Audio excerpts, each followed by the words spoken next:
મેથીના ગોટા દરેક વ્યક્તિને પસંદ હોય છે, પણ ઘરે બનાવવાની વાત આવે ને ત્યારે ઘણીવાર બહાર જે કંદોઈના ગોટા બને ને તેવા નથી બનતા. જનરલી શું પ્રશ્ન થાય, કાં તો આપણા મેથીના ગોટા છે તે તેલ પી જતા હોય, અથવા તો જેટલા સ્પોન્જી એન્ડ સોફ્ટ હોવા જોઈએ તેટલા બનતા નથી, અથવા લાલ થઈ જતા હોય છે. ચાવવાની પણ જરૂર ના પડે, દાંત વગરની વ્યક્તિને પણ સળસળાટ ગળે ઉતરી જાય તેવા ભજીયા તૈયાર ન થતા હોય, ઠંડા થઈ ગયા બાદ ગળામાં ફસાતા હોય, તો આ બધા જ પ્રશ્નો સાથે મેથીના ગોટાની રેસીપી શરૂ કરીએ. તો ચલો મારી સાથે. તો સૌથી પહેલાં આપણે તેના માટે એક મસાલો તૈયાર કરીશું. તો આપણે ખાણની દસ્તાની મદદથી તેને અધકચરો વાટવાનો છે. તો 1 ચમચી જેટલા તીખા અને 1 ચમચી જેટલા ધાણા ઉમેરીશું અને તેને આ રીતે વાટી લઈશું. બહુ વધારે આપણે ભૂકો નથી કરવાનો, અધકચરો વાટવાનો છે. જોકે તમે આખા ધાણાને આખા તીખાનો ઉપયોગ કરી શકો છો, પણ અધકચરું વાટેલું હશે તો વધારે સારો સ્વાદ આવશે. તો આ રીતે મેં વાટી લીધું છે અને તેને આપણે સાઈડમાં રાખી દઈશું. હવે આપણે આપણો લોટ તૈયાર કરવાનો છે. સૌથી મોટું કામ હોય છે ને તો ભજીયા બનાવવા માટે કે ગોટા બનાવવા માટે તેનો લોટ બાંધવાની જ ખૂબી છે.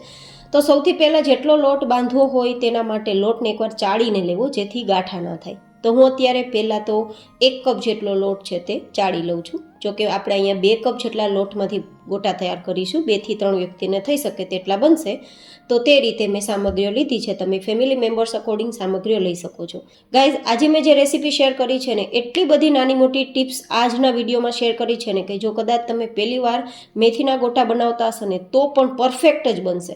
તમારા ગોટા બિલકુલ ખરાબ નહીં થાય. બસ થોડી ટિપ્સને ધ્યાનમાં રાખવી જરૂરી છે. જો તેને ફોલો કરી લીધી ને તો તમારા ગોટા એકદમ પરફેક્ટ બનશે. તો વિડીયોને પૂરો જોજો, જેથી પરફેક્ટ ટિપ્સ તમને સમજાઈ જાય અને ગોટા પરફેક્ટ બને. તો આ રીતે 2 કપ જેટલો ચણાનો લોટ આપણે ચાળી લીધો છે અને આપણે અધકચરું વાટેલું તીખાનો અને ધાણાનો ભૂકો છે ને તે પણ ઉમેરી દીધો અને 1 ચમચી જેટલું નમક, સ્વાદ પ્રમાણે, વધારે નહીં. 1/4 ટીસ્પૂન જેટલી હિંગ, જો તમે હિંગ ના ખાતા હોય તો સ્કીપ કરી દેવાની. અને હવે આ રીતે એકવાર મિક્સ કરી દેવાનું અને પછી જરૂર મુજબ આપણે હુંફાળા ગરમ પાણીથી લોટને તૈયાર કરીશું. હુંફાળા ગરમ પાણીથી શું થશે, તમારો લોટ જેટલો પરફેક્ટ બનશે, સોફ્ટ બનશે, તેટલા જ ભજીયા લાંબા સમય સુધી ખાવામાં સોફ્ટ રહેશે. તો અહીંયા તમારે હુંફાળા ગરમ પાણીનો ઉપયોગ કરવાનો અને આ રીતે આંગળીઓની મદદથી લોટને માત્ર ભેગો કરવાનો, વધારે મસળવાનો નથી. અને હથેળીની મદદથી પ્રેશર કરીને પણ લોટને આપણે વધારે દબાવીને તૈયાર નથી કરવાનો, નહીં તો આપણા લોટ ચીકણો થઈ જશે ને ભજીયા ખાવામાં કડક થશે, ડઠળ થશે અને ગળામાં પણ ફસાવા લાગે. એવું ના થાય તેના માટે લોટ આ રીતે જ બાંધવો, આંગળીઓની મદદથી. હવે તેને 2-3 મિનિટ માટે આ રીતે છોડી દેવાનો અને ત્યાં સુધીમાં તેલને પણ ગરમ થવા માટે ગેસ ફ્લેમ પર રાખશું. એકદમ આપણે મીડિયમ ગરમ તેલ કરવાનું છે અને ગેસની ફ્લેમ અત્યારે ધીમી રાખવાની છે. એ તેલ ગરમ થાય ત્યાં સુધીમાં ફરીથી આપણે 2-3 મિનિટ પછી લોટની અંદર બીજી પ્રોસેસ કરવાની. તો તેમના માટે આપણે તીખાસ પ્રમાણે મરચાંના ટુકડા, તમે નાના મોટા ટુકડા લઈ શકો, સાથે લગભગ 1 મુઠ્ઠી જેટલા લીલા ધાણા અને અડધાથી પોણા કપ જેટલી મેથીની ભાજી ઉમેરવાની. મતલબ તમે જે કપ કે જે વાટકીથી લોટ લીધો હોય ને તેની અડધાની અડધી મેથીની ભાજી લેવાની. મતલબ આપણે 2 કપ જેટલો લોટ લીધો છે ને તો તેની સામે અડધા કપ જેટલી જ આપણે ધોયેલી અને સુધારેલી મેથીની ભાજી લેવાની. જો વધારે પ્રમાણમાં મેથીનું પ્રમાણ રાખશો ને તો તમારા ભજીયા તેલ પી જશે. ઘણા બધા લોકોને કમ્પ્લેન હોય છે ને ભજીયા તેલ પી જાય છે. તો 2 રીતે ભજીયા તેલ પી જતા હોય. એક તો કારણ એ છે કે મેથીનું પ્રમાણ વધારે હોય. જો આટલા પરફેક્ટ ઓઇલ ફ્રી તમારે ભજીયા તૈયાર કરવા હોય ને, મેં તમને બાજુમાં બતાવ્યા ને હમણાં, એટલા પરફેક્ટ બનાવવું હોય ને તો મેથીની ભાજીનું પ્રમાણ એકદમ લિમિટેડ રાખવાનું. સાથે આપણે અહીંયા સાજીના ફૂલ 1/4 ટીસ્પૂન જેટલા, ચપટીથી જોઈએ તો 2 થી 3 ચપટી જેટલા સાજીના ફૂલ લીધા છે, જેને સોડા કહેવાય. તેનું પ્રમાણ પણ લિમિટેડ રાખવાનું. જો વધારે પ્રમાણમાં લાગશો ને તો ભજીયાનો કલર લાલ થઈ જશે. જો તમને મેં બતાવ્યા ને કે ભજીયા કેટલા ઉપરથી વ્હાઇટ દેખાય છે, આવા નહીં દેખાય પણ લાલ થઈ જશે. તો આપણે અહીંયા સોડાનું પ્રમાણ પણ લિમિટેડ રાખવાનું. હવે 2 થી 3 ચમચી જેટલું હુંફાળું ગરમ તેલ ઉમેરવાનું, જેથી ભજીયા એકદમ સોફ્ટ બને માટે તેલ ઉમેરવું જરૂરી છે. વધારે તેલ પણ નથી ઉમેરવાનું, નહીં તો આ બધી જે તમને જાળી દેખાય ને બેસી જશે. હવે આપણે અહીંયા 1 નંગ જેટલો લીંબુનો રસ લેશું, જેને આ રીતે ઉમેરી દેશું. તમે લગભગ ચમચીથી માપ કરો ને તો 2 થી 3 ચમચી જેટલો લીંબુનો રસ હશે. તમને લાગશે ભજીયા ખાટા નહીં થઈ જાય, બિલકુલ નહીં. અહીંયા લીંબુનો રસ છે તે માત્ર આપણા ભજીયાને આ રીતે એકદમ સ્પંજી અને જાળીદાર તૈયાર કરવામાં કામ કરશે. જો હું તમને બાજુની સ્ક્રીનમાં બતાવું ને અંદરથી કેટલી જાડી છે અને આ રીતે હું દબાવું તો ફટાફટ ભજી ઉઠીને ઉપર આવે છે. તેનું કારણ છે પરફેક્ટ લીંબુનો રસ આપણા બેટરમાં જાય તો જ આટલા સ્પંજી ભજીયા તૈયાર થાય, ખાટા નહીં લાગે. અને હવે આંગળીઓની મદદથી આ રીતે બધું જ મિક્સ કરવાનું. એ પણ મેં તમને આગળ બતાવ્યા મુજબ હળવા હાથે. જો જરા પણ વધારે મસળાઈ ગયું કે જરા પણ વધારે પ્રેશરથી આપણે આ રીતે બંધાઈ ગયું ને તો લોટ ચીકણો થઈ જ જશે અને પરિણામે આપણું ભજીયું ખાવામાં ડઠ્ઠળ થશે, ગળામાં ફસાઈ જશે અને થોડું કડક પણ થઈ શકે છે. તો લોટ બાંધવામાં આ ખૂબીઓ ધ્યાનમાં રાખવી જરૂરી છે. ઘણા લોકો આમાં હળદરનો ઉપયોગ કરે છે, ખાંડનો ઉપયોગ કરે છે. જો તમે કરતા હોય તો કરી શકો, અમે નથી કરતા તો મેં નથી કર્યો. બસ આટલો આપણું બેટર તૈયાર થવું જોઈએ. બસ આટલું પરફેક્ટ ટેક્સચરવાળું. જરૂર મુજબ પાણી ઉમેરવાનું, ના જરૂર હોય તો નથી ઉમેરવાનું. બેટર કેવું હોવું જોઈએ જો હું બતાવું. આ રીતે બેટરને થોડું હાથમાં લેવાનું ને પછી કોઈ પ્લેટમાં એકવાર આ રીતે ભજીયાનો શેપ આપવાની ટ્રાય કરવાની. આ રીતે ગોળ શેપ અપાઈ જાય પછી તે ફેલાય નહીં ને ડીશમાં. આ રીતે જો એકદમ આ જ રીતે છે ડીશમાં, આ જ રીતે એકદમ ગોળ જેવો શેપ જ આવી ગયો છે, ફેલાતું નથી. મતલબ આપણું લોટનું ટેક્સચર એકદમ પરફેક્ટ છે, વધારે ઢીલું પણ નથી, વધારે કડક પણ નથી. આવું ટેક્સચરવાળો લોટ તૈયાર થાય ને તો સમજી લેવાનું લોટ પરફેક્ટ બંધાઈ ગયો છે, તો ભજીયા પરફેક્ટ જ બનશે. તો હવે આપણે તેલનું ટેમ્પરેચર ચેક કરવા માટે થોડો બેઝ આપણે તેલમાં ઉમેરવાનું.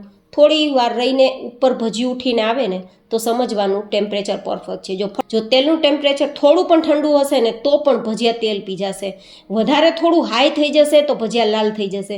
તો એકદમ મીડિયમ ગરમ તેલમાં ગેસની ફ્લેમ મીડિયમ રાખીને આપણે થોડા ભજીયાના આ રીતે શેપ આપતું જવાનું અને તેલમાં ઉમેરતું જવાનું. હવે કેટલા ભજીયા ઉમેરવાના? આપણે આ ભજીયાનું બેઝ જેટલું ઉમેરીએ ને તેના 3 ગણા ભજીયા ફૂલીને મોટા થશે. તો એકબીજાને મતલબ ફૂલવાનો જગ્યા મળી રહે, એકબીજા જાતે ફરી શકે તેટલી જગ્યા મળી રહે ને તેટલા જ ભજીયા તેલમાં ઉમેરવાના. અને પછી આ ભજીયાની જાતે ઉપર તેલમાં તરવા ના લાગે અને જાતે ફરવા ના લાગે ને ત્યાં સુધી જારો નથી અડાડવાનો કે જારો નથી ટચ કરવાનો, નહીં તો ભજીયાનો શેપ વિખાઈ જશે. હવે તમે જુઓ એની જાતે તે ભજીયા તેલમાં ફરી રહ્યા છે ને ઉપર આવી રહ્યા છે. તો હવે આપણે જારાની મદદથી 1-2 વાર ચલાવી દઈશું. અને ભજીયા ક્યાં સુધી આપણે ફ્રાય કરવાના? જ્યાં સુધી આ તેલમાં બબલ્સ દેખાય છે ને બધા જ બેસી જશે અને આ રીતે જારો ટચ કરતા જારા સાથે ભજીયાનો હળવો હળવો ક્રિસ્પી અવાજ આવવા લાગશે, ખખડવા લાગશે, ત્યારે સમજવાનું આપણા ભજીયા તૈયાર થઈ જ ગયા છે. તેમ છતાં કાચા છે કે નહીં તે ચેક કરવા માટે શું કરવાનું? ભજીયાને આ રીતે બહાર કાઢવાના અને એકાદ વાર આ રીતે ચપ્પુ લગાવીને જોવાનું. ચપ્પુ એકદમ ક્લીન આવે તો સમજવાનું ભજીયા તૈયાર છે. તો તમે જુઓ ભજીયાની સપાટી એકદમ ઓઇલ ફ્રી છે, નથી લાલ થયા નથી તેલવાળા અને એકદમ અંદરથી પાકી ગયા છે. તો હવે આપણે ભજીયાને બહાર કાઢી લેશું. અને બહાર કાઢતા જ તમે જુઓ તેનું ટેક્સચર એકદમ ઓઇલ ફ્રી છે, લાલ પણ નથી અને આ રીતે ખોલતા એકદમ અંદરથી ભરપૂર જાડી છે. અને આટલું આપણે દબાવીએ તો પણ ફટાફટ ઉઠીને જાતે ઉપર આવે છે, મતલબ ભજીયા ખાવામાં સ્પોન્જી તૈયાર થયા છે. તો એકદમ ટેસ્ટી અને ખૂબ જ સોફ્ટ આપણા ભજીયા રેડી થયા છે. નાની મોટી ઘણી બધી ટિપ્સ આજના મેં તમને ભજીયાની રેસીપીમાં શેર કરી છે. તમને કેવી લાગી મને જરૂર બતાવજો. હવે ભજીયા સાથે ખાવા માટે ઇન્સ્ટન્ટ આપણે આંબલી વગરની ચટણી તૈયાર કરીશું. ઘણા બધા લોકો આંબલી નથી ખાતા ને તો ખજૂર આંબલીની ચટણીની જગ્યાએ તમે ઇન્સ્ટન્ટ દહીંમાંથી ચટણી તૈયાર કરી શકો છો.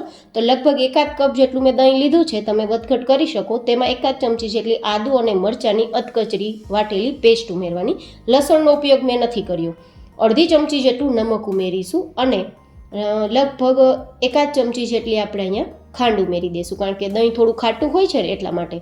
તમારું દહીંનું ખટાશ થોડી ઓછી હોય તો ના ઉમેરવી, અથવા તમને ચટણી ખાટી પસંદ હોય તો પણ તમારે ખાંડ ના ઉમેરવી. થોડી ખટાશને મીઠાશ મેન્ટેન કરવા માટે મેં ખાંડ ઉમેરેલી છે. હવે થોડા લીલા ધાણા ઉમેરી દઈશું અને પછી તેને આપણે મિક્સ કરી દઈશું. અહીંયા બ્લેન્ડર યુઝ નથી કરવાનું, નહીં તો પાણી જેવી ચટણી થઈ જશે, ભજીયા સાથે ખાવામાં નહીં મજા આવે. બસ આ જ રીતે ચલાવવાનું જેથી ખાંડ ઓગળી જાય, મીઠું મિક્સ થઈ જાય અને ચટણી તૈયાર થઈ જાય. તો આ ટેક્સચરવાળી ચટણી તમને ભજીયા સાથે ખૂબ મજા આવશે. ખજૂર આંબલીની ચટણીને પણ તમારે બનાવવાની જરૂર નહીં પડે. તો તૈયાર છે એકદમ આપણા ટેસ્ટી ચટણી સાથે ખાવામાં ખૂબ મજા આવે તેવા રૂ જેવા પોચા ભજીયાની રેસીપી. તમે મને જરૂર બતાવજો કે તમને મારી આ રેસીપી કેવી લાગી. ફરી મળીશું એક નવી જ એન્ડ હેલ્ધી રેસીપી સાથે. ત્યાં સુધી stay healthy and stay happy.